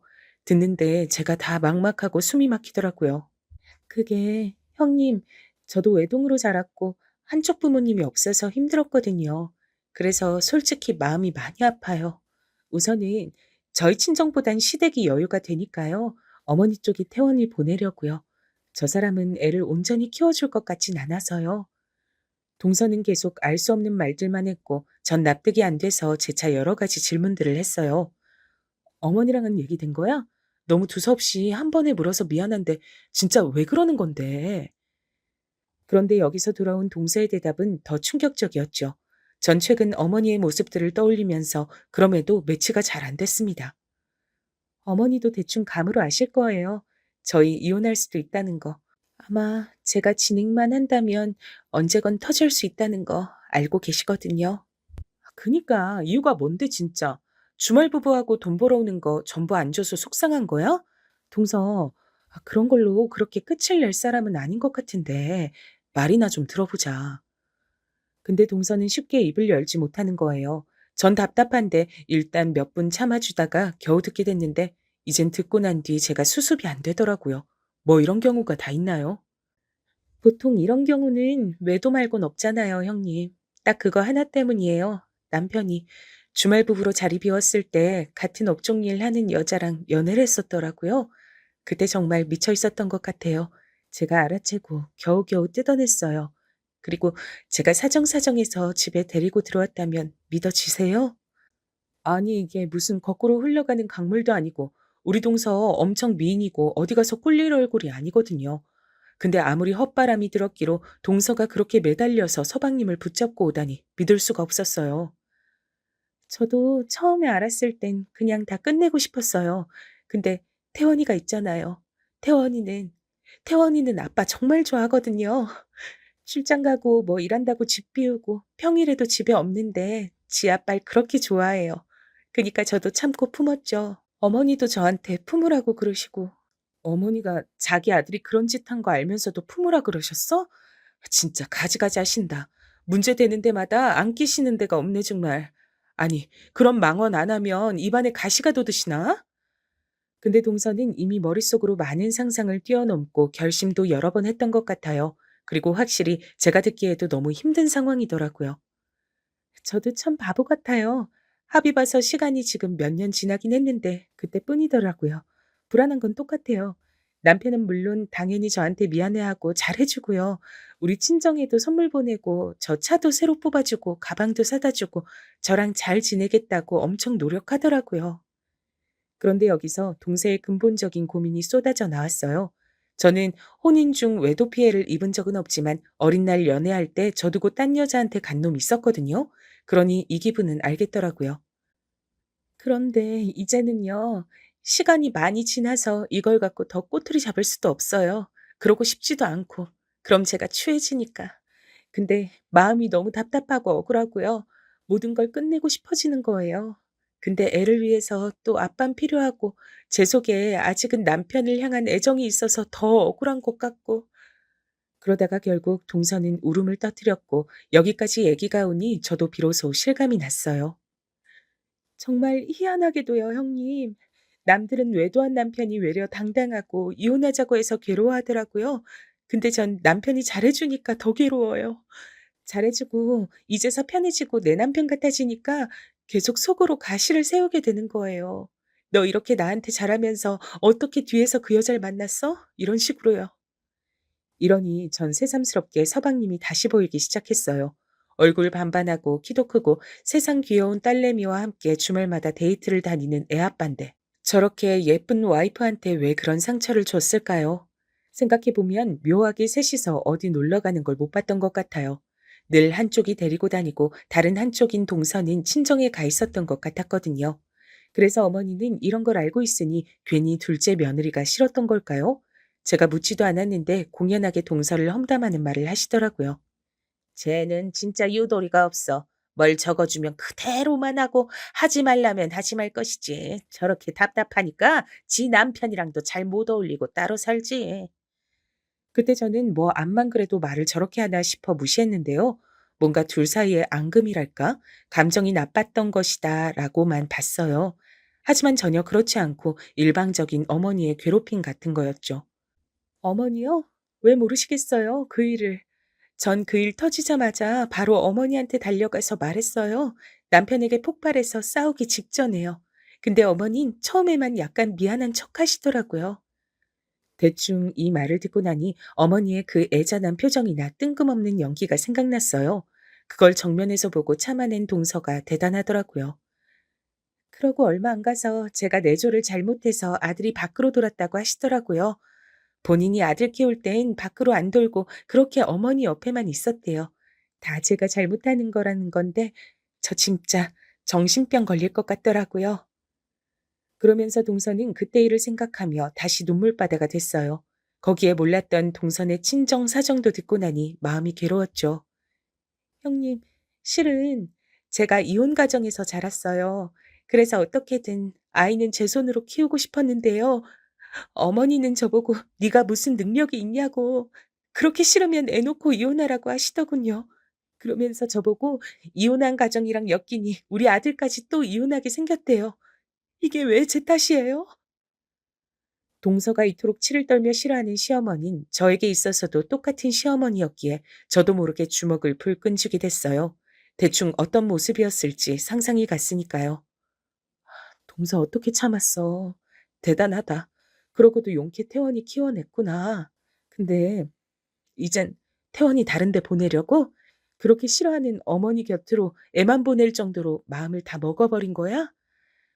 제가 진짜 힘든 건요. 얼마 전에 남편이 저한테 먼저 말을 꺼냈단 거예요. 저보고 너무 힘들어 보이고 미안하다면서 죄책감이 크다나요? 절 위해서 이혼하자고 하는 거예요. 야, 전 대체 연타로 얼마나 충격을 받는 건지 얼굴 반반하고 사업 능력 좋아 보이는 서방님에게 이런 면이 있었다니요. 암튼 전 그날 들어주는 것 외에 할 말이 없었고 집에 와서도 마음이 너무 착잡했어요. 당연히 저희 남편에게 이런 얘기는 안 했고요. 그냥 혼자 엄청나게 생각만 하고 있었고요. 근데 참 눈치 없게 말이에요. 얼마 안 돼요. 어머니 생신이 돌아왔답니다. 어머니는 너무나 아무렇지 않게 본인 생신 때 이것저것 먹고 싶다고 말하셨어요. 전 제가 너무 속 시끄러워서 나가서 먹자고 했답니다. 어머니, 요즘은 밖에서 잘 꾸며놓고 음식도 잘 준비해 주더라고요. 저희랑 동서가 반반 부담할 테니까 멋진 데서 드시는 거 어때요? 그러자 어머니는 신나서 그러라고 하셨고 당일날 우린 제대로 식사하고 다시 어머니 댁으로 왔어요. 그냥 그 자리에서 파하고 싶었는데 노인네가 고집을 부리더라고요. 이렇게 좋은 날에 밥만 먹고 헤어지면 너무 아깝잖아. 맘 같아선 어디 1박 2일이라도 놀러 가고 싶은데 다들 시간도 안 되고 우리 집 가서 케이크라도 자르고 하자. 오늘 아주 기분 좋아 죽겠다. 굳이 어머니 댁에서 다 같이 하하호호 하고 있는 거 싫어서 일부러 밖으로 잡고 헤어지려고 했어요. 그런데 자식들 붙잡고 놓기 싫으신지 굳이 자꾸 가자고 하시길래 저나 동서나 좋지 않은 표정으로 함께 움직였는데요. 어머니는 그날 그렇게 집으로 향하신 걸 그 뒤에 한동안 후회하셨죠. 왜냐면 어머니 댁에서 참 어이없는 끔찍한 일이 벌어졌거든요. 살다 살다 그런 일은 눈으로 직접 본 건 처음이었죠. 이때 일단 다 같이 케이크 자르고 저랑 동서는 각각 차도 끓이고 과일도 깎고 하고 있었는데요. 서방님은 새삼 전화 받는다고 자꾸 사라지시더라고요. 전 처음에 주차 때문에 문제가 생긴 건가 싶었는데 동서는 계속 표정이 나쁘고 은연중에 서방님을 주시하는 듯 했어요. 그런데 다 같이 과일 먹고 어정쩡하게 앉아있는 그 와중에요. 누가 배를 세차게 누르는 겁니다. 그때 제가 나갔어야 했는데 동서가 대신 일어서서 나갔다가 아주 처참한 꼴을 당하게 됐어요. 누구세요? 동서는 이렇게 짧게 물었고 문 너머로는 웬 여자가 째지는 소리로 문을 쿵쿵 발로 걷어차면서 말하는 거예요. 나 박지민인데 빨리 문 열어요. 오늘은 진짜 얘기해야겠으니까. 저는 흡사 무슨 빚쟁이도 아니고 누군가 싶어서 당황스러웠고 그 와중에 동서는 얼굴이 굳어져 있더라고요. 동서 왜 그래? 누구야? 이상한 사람이네. 헌데 이때 갑자기 서방님이 바로 총알같이 일어서더니 자기가 해결하겠다며 막 뛰어나가더라고요. 그러니 전 그냥 정신 나간 이웃인가 싶었어요. 하지만 서방님이 곧장 문을 열고 나가려는 순간 문 밖에 그 여잔 막무가내로 문틈을 비집고 들어와 버린 거예요. 이, 진짜? 왜 이렇게 연락을 안 받아? 아, 어머니, 어머니 여기 계시네요. 저예요. 잘 지내셨죠? 이 사람이 연락 안 돼서 이렇게 왔어요. 순간적으로 전 이 치렁치렁한 긴 머리에 귀걸이 주렁주렁 매달고 있는 여자가 왜 우리 어머니한테 똑같이 어머니라 부르나 했어요. 하지만 그렇게 찬찬히 저희 어머니 쪽, 동서 쪽, 서방님 쪽을 살펴보는 동안 이거 보통 일이 아니란 예감이 훅 들어오더군요. 왜냐면 서방님이 아주 다급하게 그 여자를 붙잡았거든요. 나가자. 나가자고. 여기서 이러지 말고 일단 나가. 어? 이거 놔? 나 당신 때문에 모든 걸 버렸어. 당신은 어떻게 날 두고 이렇게 살아? 나만 이렇게 못 산다고. 아, 이게 진짜 무슨 꼴인지. 그나마 저도 이 얼마 전쯤 동서로부터 들은 얘기가 있어서인지 대충 파악이 되고 있었는데요. 보다 못한 우리 남편도 일어나서 서방님과 함께 그 여자를 달래고 슬슬 데리고 밖으로 나가더라고요. 저기, 여기서 소란스럽게 하면 안 돼요. 일단 나가서 얘기합시다. 네? 여기 애들도 있고 어머니도 있고. 와중에 동서를 봤는데 정말 사시나무 떨리듯 어깨가 바들바들 애초롭게 움직이는 거예요. 동서, 동서, 괜찮아?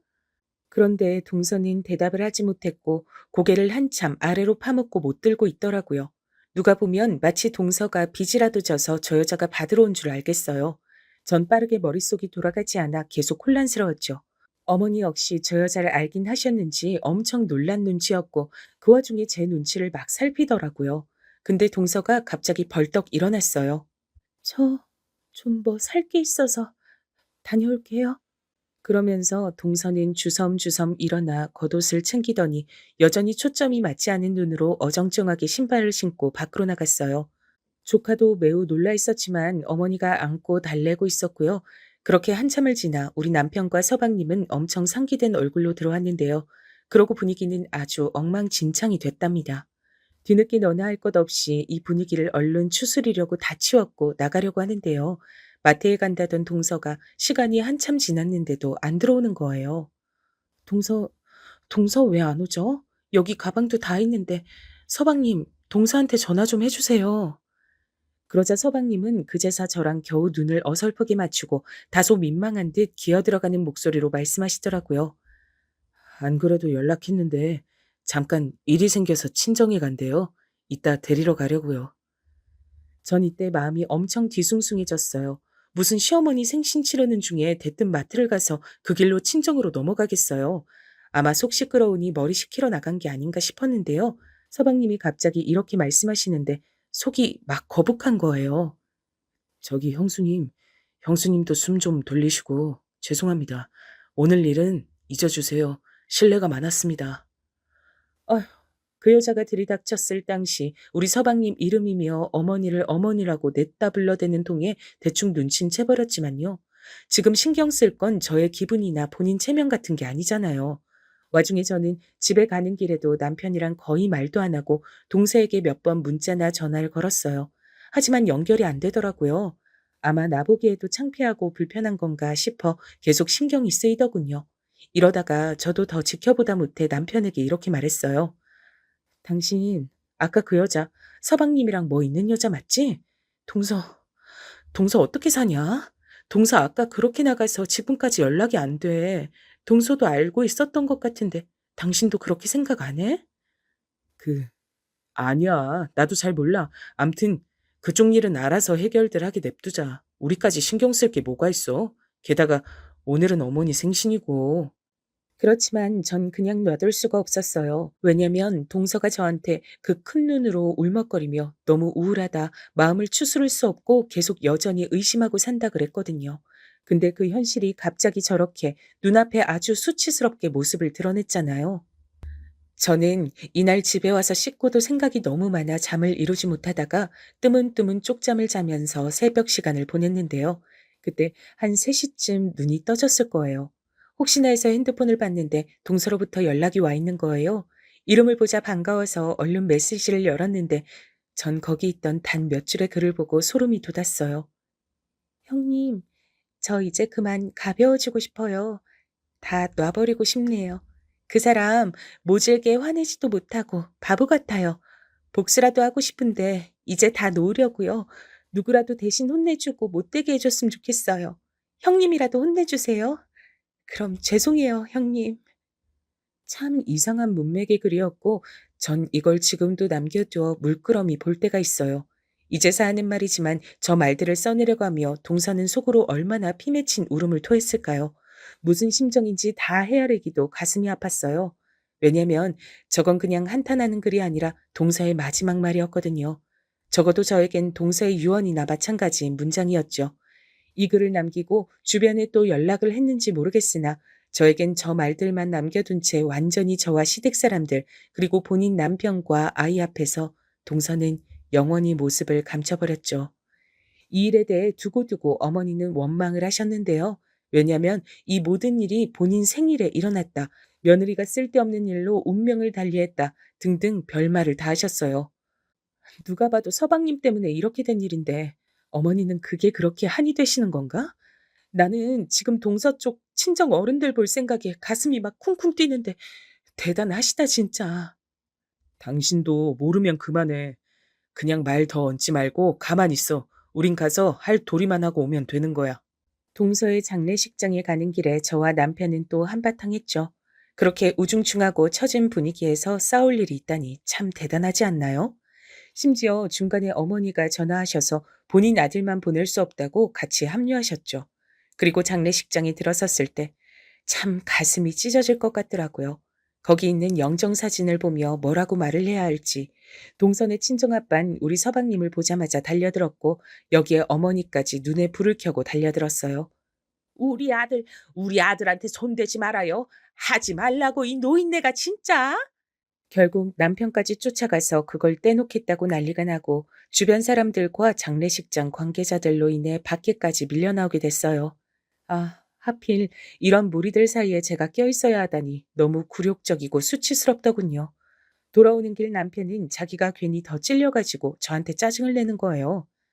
당신 뭘 듣고 뭘 아는지 모르겠지만 내 동생에 대해 멋대로 생각하지 마. 부부 사이인 둘만 아는 거라고. 그러더니 이 인간이 선 넘은 발언을 하더군요. 동선의 부부 일로 인해 저는 우리 부부의 앞날도 다시금 생각하게 됐어요. 재수 씨, 그래. 나도 내 동생 때문에 안 됐단 생각은 들어. 하지만 재수 씨도 이렇게 할 일이야? 이건 둘 사이인 그렇다 치고 태원이한테는 아주 나쁜 엄마야. 애를 두고 저렇게 가버리는 게 어딨어? 애가 무슨 죄냐고. 당신 미친 거 아니야?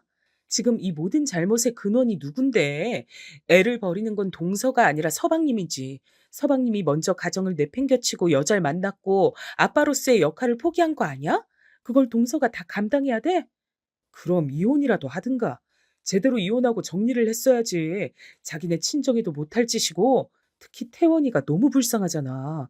저 어린 꼬마애가 우는데 진짜 못 봐주겠어. 가슴이 찢어질 것 같다고. 우리 엄만 엄마 아들 잡아 뜯기니 서러워서 울고. 진짜 개판이야, 개판. 저는 남편의 이런 말에 너무 많은 실망을 했어요. 어쩜 그 말 안에 자기 동생이 저지른 잘못은 쏙 빼고 결과만 놓고 비난을 하는 건가요? 왜 서방님이 먼저 잘못하신 건 다 빼고 말해? 그 일이 없었으면 태원이는 멀쩡히 엄마 아빠 손에 자랐어. 당신 자꾸 쉽게 말하는데 내가 만약 젊은 남자랑 바람나면 그냥 조용히 이혼해 줄 거야? 자식이라도 있으면 더 막막하고 돌아버리지 않겠어? 여기서 남편은 저에게 불같이 화를 냈고 저는 더 이상의 대화를 포기했어요. 와중에 어머니는 본인도 수치스러웠던 건지 공연히 저한테 전화해서 하소연하시는 거예요. 어휴, 내가 진짜 내 명에 못 산다. 이걸 이렇게 할 일이야? 졸지에 태원이도 내가 맡아서 키우게 생겼는데 이 나이 먹고 무릎도 다 나갔는데 어떻게 손녀를 키우냐고. 하지만 어머니의 바람과 달리 동서의 딸 태원이는 그날 이후로 시댁에선 볼 수 없었죠. 왜냐면 동서 친정아버지가 손녀딸을 데리고 가버리셨거든요. 그러니 어머니는 갑자기 손절을 당했다며 며칠 밤을 술로 지새우더라고요. 이걸 제가 어떻게 아냐면 저보고 와서 술상을 차려달라 하셨거든요. 하지만 제가 왜요? 어머니, 다른 뜻이 있는 게 아니라 제가 지금 바빠서 왔다 갔다 하기 힘들어요. 죄송하지만 어머니도 술 적게 드시고요. 나중에 또 연락드릴게요. 제가 단칼에 거절한 것으로 어머니는 또 본인 큰아들한테 전화해서 욕을 하셨더라고요. 왜냐면 이날 밤 남편과 또 크게 싸웠어요. 엄마한테 왜 갑자기 선을 그어 당신은? 엄마 힘든데 좀 가서 같이 말동무도 해드리고 그러면 안 돼? 나도 힘들어. 당신 마누라도 힘들다고. 내가 동서랑 여간 친자매처럼 잘 지냈어? 근데 내가 어머니 얼굴 보고 술상 차려서 주거니 받거니 하게 생겼냐? 왜 이래 나한테 진짜. 이러니 저와 남편 사이도 악화됐고 정말 이 집안과 남편 모두에게 정남이가 뚝 떨어지더군요. 솔직히 여기서 그냥 모든 게 멈춰졌다면 전 서방님을 혼내달라던 동서의 가엾은 외침을 그저같이 통곡하고 울어주며 달래고 끝났을 거예요. 하지만 그 외침을 외면할 수 없는 일이 저에게 곧 일어났답니다. 여기 이놈의 썩을 집안은 뉘우침 없이 계속해서 썩을 짓을 해먹더라고요. 불과 동서 장례로부터 한 달도 안 되어 아주 멍청한 사고가 터졌어요. 저기, 여보, 엄마도 울적해 하시고, 쟤도 재수씨 보내고 너무 힘들어해서 기분 좀 돌림 겸 해외로 다 같이 나갔다 올까 해. 비용은 저 녀석이 부담한다고 하니까 당신도 시간 좀 빼봐. 해외여행을 간단 얘기야? 와, 웃기지도 않네, 진짜. 지금 무슨 여행이야? 그니까 엄마가 많이 울적해 하신다고. 지금 다들 가족들이 힘이 없고 처져 있잖아. 조금이라도 환기시켜 보려고 나가는 거야. 저는 들은 척도 안 했지만 남편은 그걸 또 그냥 응한다고 생각했는지 며칠 지나 저에게 제가 할 일거리를 주는 거예요. 그러면서 한술 더 떠 별 미친 소리를 다 하더군요. 이 말에 저는 저 역시 남편과 이제 이혼을 해야겠다는 마음까지 들었어요. 음, 그리고 미리 말을 못했는데 해둬야 할 것 같아. 동생 저기 만나는 분이 그날 같이 합류하기로 했어. 그래도 거기가 매일 같이 어머니한테 와서 대신 며느리 노릇도 하고 노력을 하더라고. 당신도 내일쯤 같이 전화라도 해서 상의하고 뭐 준비해 갈지 얘기해봐. 내가 지금 뭘 들은 거야? 서방님이 만나는 분? 여보, 지금 상황상 그 단어가 말이 되는 내용이야? 서방님이 만나는 분이라니. 새로 누굴 만난데도 정신 나갈 판에 누군데? 설마 그날 쳐들어온 그 여자는 아니지? 아니, 왜 말을 그딴 식으로 해? 당신은 진짜 당신 남편네 집이 지금 다 하나같이 힘들어하고 우울해하는데 나서서 당신이 계획은 못할 망정 하나하나 딴지 걸 거야? 그리고 그건 동생네 부부 사정이고 엄연히 남녀 문제니까 더 참견하지 마. 당신 말 잘했다. 그래. 내가 나이 먹고 결혼해서 당신이랑 둘이 잘 놀고 먹으려고 했지. 당신 집 뒤치다거리 수시로 해주려고 결혼한 줄 알아? 심지어 이건 진짜 개판도 이런 개판이 없다. 내가 모를 줄 알지? 나도 동수한테 들은 게 있어. 서방님 그 여자 유부녀였다며. 서방님 일할 때 굴러 들어온 여자 맞잖아. 나보고 그 여자랑 같이 여행 준비를 하라고? 그러면서 자리를 박차고 일어나 남편을 노려봤고 이날 남편과 정말 끝을 보기 직전까지 아주 지저분하게 싸웠어요. 이때 제 입으로 이혼이란 말까지 꺼내게 된 건 남편이 무작정 제 귀를 누르겠다고 대체 뭘 위한 일인지도 모르게 그냥 여행을 강행하겠다고 했거든요. 당신도 이제 재수 씨 얘기 그만 꺼내. 간 사람은 간 사람이야. 그 한 사람 때문에 엄마랑 쟤랑 둘 다 죽을 맛인데 뭘 자꾸 떠벌리고 있어. 입 다물고 엄마 기분 풀어드리게 여행 준비나 해. 지독하다 진짜. 당신 이러다가 벌 받는다 진짜. 어머니랑 당신이랑 서방님이랑 싹 다 죄받아. 겁도 없는 머저리 같으니. 내가 지금 당신이랑 결혼했단 이유로 이런 더러운 꼴 보고 삽질하고 있는 거지? 좋아, 이혼이다. 이 계약은 끝이야. 다 파토 내버리자 그냥. 그러고 전 캐리어에 대강 짐들을 밀어넣고 집 밖으로 나가버렸죠. 남편은 제가 짐을 싸는 꼴을 보면서도 뭔 똥자존심인지 부들부들 떨면서 계속 제 모습을 노려보더라고요. 근데 제가 친정에 온 지 한 이틀쯤 서방님으로부터 전화가 왔어요. 참. 그 엄마의 그 아들이고 그 집안의 그 아들이에요. 진짜 인간 쓰레기가 따로 없대요. 형수님, 형 보고 이혼하자고 하셨다고.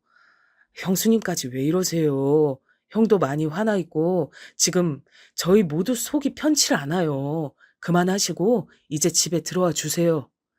그러자 저는 말 탁 자르고 물었고 서방님은 새삼 본색을 드러내시더군요. 이게 지금 서방님이 저한테 전화해서 훈수 두실 일이에요? 그럼 저도 물을게요.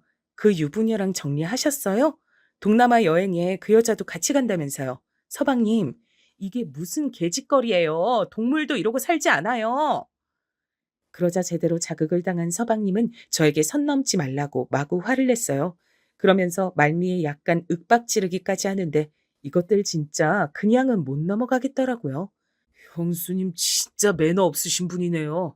그만하시죠 그럼. 인간 같지도 않은 집사람이랑 어울리시더니 형수님이 뭔데 저한테 훈수질이에요. 제가 사람 잘못 봤습니다. 전화 끊습니다. 그러고 말하는 중에 전화를 확 끊어버린 저 서방님 새끼를 어떻게 할까? 전 너무 분이 올라서 정신을 못 차리겠더군요. 솔직히 존재는 알면서 그동안 잘 들여다보진 않았던 서방님의 인터넷 유명 계정을 들어가서 봤는데 와 진짜 가관도 아니었어요. 아무리 인터넷에서 유명세를 떨치며 허세를 부리는 게 서방님의 업종이라곤 하지만 그곳에서 서방님은 현실 속 아빠이자 남편의 모습이 아니더라고요. 심지어 거기선 본인이 애아빠이고 남편인 것도 잘 드러내지 않고요. 본인의 훤칠한 외모만을 강조하며 자기가 얼마나 잘났고 돈을 벌 만한 인간인지만 졸렬하게 적혀 있었어요. 그러다가 전 남편과 이미 이혼 얘기가 나와 서로 악을 쓰며 진행하는 가운데 저에게도 개판을 쳐버린 시댁 인간들을 그냥 넘기고 싶진 않더군요. 사실상 동서에게 복수가 될 일이지만 저에게도 충분히 엿을 먹일 수 있는 기회가 된 거죠. 남이 될 마당에 그냥 인연을 다 끊어도 될 일이지만 마지막까지 악을 쓰고 덤비던 남편과 서방님이 아주 치졸해 보였거든요. 결국 전 서방님이 운영하는 그 계정에 익명으로 글을 하나 썼답니다. 누가 봐도 서방님인 걸 특정할 수 있도록 요렇게요. 이 계정 주인은 세상 다정하고 멋진 남자인 척하면서 여기 계정에서 꼬여지는 여자들을 가리지 않고 다 만났다. 총각이었으면 욕먹을 일이 없는데 애아빠고 남편이라서 문제지. 여기까지 쓰고 전 잠깐 숨을 들이쉬었다가 그냥 지울까도 생각해 봤어요. 근데 어차피 익명 계정이니 저라고 특정할 수도 없고 아무것도 저한테 할 수 있는 게 없어요. 한다 해도 까짓 거 벌금 얼마 내면 끝이거든요. 이렇게 된 거 그냥 쭉 써버렸어요. 게다가 상대는 유부녀라 지 집안까지 팽개치고 왔다고 본인 불륜 때문에 목숨을 달리한 아내는 내버려두고 하나밖에 없는 딸도 처가에 보내버리고 그 끔찍한 사랑에 매달려 유부녀랑 새 삶을 차린다네. 근데 그 유부녀는 이혼이라도 했지 본인은 사별이면서 그것도 죽인 거나 다름없는 사별인데 잘들 논다 진짜. 그렇게 쓰고 제가 완료를 누른 뒤 한 10분도 안 되어 조회수는 순식간에 후두둑 올라가더군요. 왜냐면 거의 5만 명이 넘는 사람들이 움직이는 곳이었고 뭔가 다 아는 듯 보여지는 제 글에 다들 재빨리 집중을 했죠. 쭉 둘러보던 저는 누군지 궁금해하는 사람들을 위해 다시 글을 새로 올렸는데요. 거기에 그 유부녀 계정까지 묶어 동서가 이전에 저한테 보내줬던 사진들까지 같이 올려버렸어요. 당시 동서가 사진을 보내준 이유는 따로 있었는데 다시 생각해도 가슴이 아프네요. 이런 사진들 내용까지 다 봐버렸어요. 둘이 나눈 카톡 내용들이며 전 이 여자 사진으로밖에 안 봤지만 길에서 만나면 알아볼 것 같아요. 정말 징하게도 둘이 붙어 다녀서 계속 흔적이 남아있더라고요. 남편 핸드폰에까지. 그 여잔 그렇게까지 자기 자신을 저한테 티내고 싶었나 봐요. 그러면서 대신 좀 봐달라며 자기가 힘들 만한 상황이지 않냐는 당연한 질문을 하며 통곡을 했었어요. 그 자료가 어찌 저에게 그대로 있었기에 그걸 다 올려버리고 폭로했죠. 참 웃긴 게 말이에요. 그 유부녀는 여기서 멀지 않은 지역에 꽃가게를 운영하던 애엄마였어요. 근데 그때 들리던 말론 서방님 때문에 눈이 돌아버려서 애도 시댁에 보내고 이혼했다더군요. 그 내용까지 다 특정해서 올렸고 결국 다 오픈됐습니다. 당시 달렸던 댓글들은 거의 끝도 없이 넘어가 몇천 개에서 1만 개를 넘기게 됐어요. 와, 이 사람 대박이다. 그럼 자기 불륜 때문에 아내가 저렇게 됐는데도 저 상간녀를 끼고 사는 거야? 상간녀도 대단한 순정이네. 7살 어린 연하 상간남 때문에 애도 버리고 저렇게 고상하게 꽃 팔면서 새 살림 차릴 꿈을 꾸고 있었네. 하긴 이 사람 돈 어마어마하게 버니까 돈이면 다 되는 줄 알지.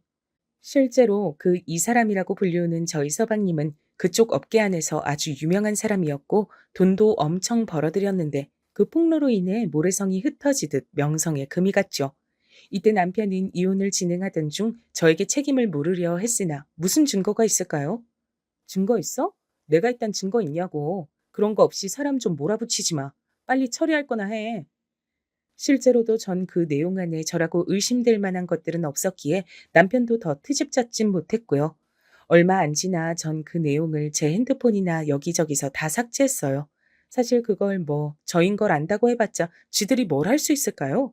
서방님은 저 때문에 하나 둘씩 다 오픈되고 걷잡을 수 없는 악성 여론이 만들어져서 그렇게 수억 벌어다 주는 계정을 다 처분해야 했답니다. 저도 여기에는 있는 그대로 다 오픈할 수는 없어 어느 정도 각색한 범위에서 말씀을 드리지만 실제로는 정말 작정하고 다 폭로를 했어요. 그러니 서방님이며 그 상간녀 유부녀도 희대의 개망신을 당했고요. 유부녀가 운영하던 꽃가게까지 유추가 다 가능한 상황이라 가게도 한 6개월쯤 뒤에 처분했답니다. 이건 제가 이혼하고 난 뒤에 알게 된 내용이에요. 남편에게 더는 미련이 없어 깔끔하게 갈라섰고요. 둘이 결혼 생활이 그리 길지도 않아 많이 정리할 것도 없었어요. 어머니도 서방님도 남편도 더 이상 제 인생 안에서 얼굴을 마주하지 않아도 됨이 너무 신나더군요. 큰 해방감을 느끼는 것과 동시에 한편으론 동서 생각이 가끔 나요. 안쓰럽고 바보 같고 그냥 안타까운 사람. 그렇게 예쁘고 청춘 같던 사람이 그냥 애들이고 깨끗하게 이혼하고 새 삶을 살지.